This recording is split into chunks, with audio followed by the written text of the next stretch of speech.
Welcome back. Today, we're diving into a really interesting legal puzzle from India's maintenance laws. A puzzle that asks a tough question about fairness, money, and getting your day in court. So, let's kick things off with a question that gets right to the heart of it all. Imagine being told you have to pay a massive bill, a bill you're arguing you simply can't afford, just for the privilege of explaining to a judge why you can't afford it. Sounds like a catch-22, right?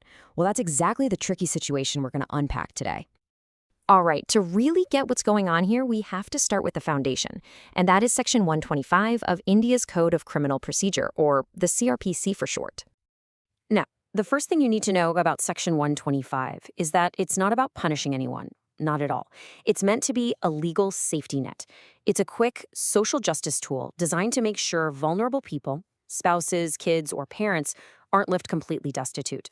So, how does it work? Well, it's actually a pretty clear three-step deal. First, a court orders someone to pay maintenance. Simple enough. Second, the court decides on the amount. And third, and this is the part that becomes absolutely crucial to our story, is enforcement. If someone doesn't pay, the law has real teeth to go and collect that money. Okay, but life happens, right? People's situations change. You might lose a job or get sick. What then? Well, that's where the second key piece of this legal puzzle comes into play, Section 127. And this right here is the whole point of Section 127. It's not some kind of get-out-of-jail-free card or a general do-over. It's a very specific tool. And the only way to use it is to prove that something significant has changed in the life of either person involved. You can think of this as the system's built-in safety valve, or maybe an adjustment clause. It's there to make sure that an order made years ago doesn't become totally unfair or even impossible to follow as time goes on and life, evolves. All right, so we have these two separate laws, Section 125 for setting up and enforcing maintenance, and Section 127 for changing it. Now, let's see what happens when they smash right into each other in a real-life court case.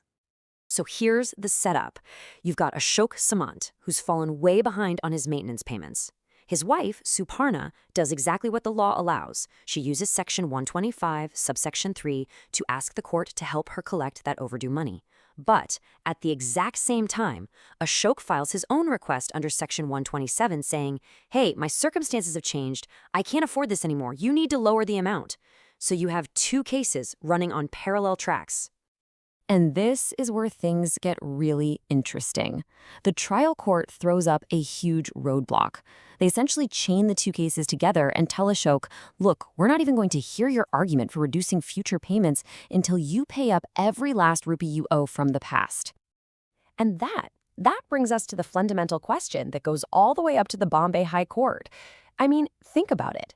Is that fair? Can you really tell someone their legal right to be heard is conditional on them first paying a debt, the very debt they're trying to argue they can no longer afford? So, the case lands in the High Court, and their answer is so clear, so logical, that it continues to be a guiding principle in Indian family law to this very day. The court basically draws a bright, bold line in the sand. It says, hold on, these two things are completely different animals. Enforcement, that's all about the past. It's a collection tool for a debt that already exists. But modification, that's about the future. It's a person's actual legal right to have their new reality looked at by a judge. And you can really see the court's logic broken down here. These two sections are just operating on different legal planets. One is triggered by a default, by not paying. The other is triggered by a change in circumstances. See the difference? One is basically a collection agency, the other is a reevaluation committee. They were never, ever designed to be linked. And this, right here, is the golden rule that comes out of the case.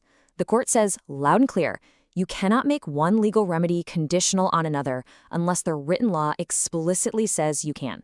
A court can't just invent a new hoop for someone to jump through. That's just not how the system is supposed to work. Okay, so this case is from 1990. Why are we still talking about it? Well, because its impact is huge, and it stretches way beyond just this one area of law. What this ruling really does is it protects a core principle of any fair system, access to justice. It says you can't use someone's debt as a locked gate to the courthouse. You can't tell someone, sorry, you're too broke to even come in and tell us you're broke. And that's the bottom line, isn't it? It protects that safety valve we talked about. It means that if someone is in genuine trouble, they lost their job, they had a medical emergency, they get their day in court to prove it. And crucially, they get to do that without first being forced to do the very thing they are arguing is now impossible. So when you boil it all down, it's this simple. The legal system has a toolbox, and you have to use the right tool for the right job. Enforcement is the hammer for dealing with the past.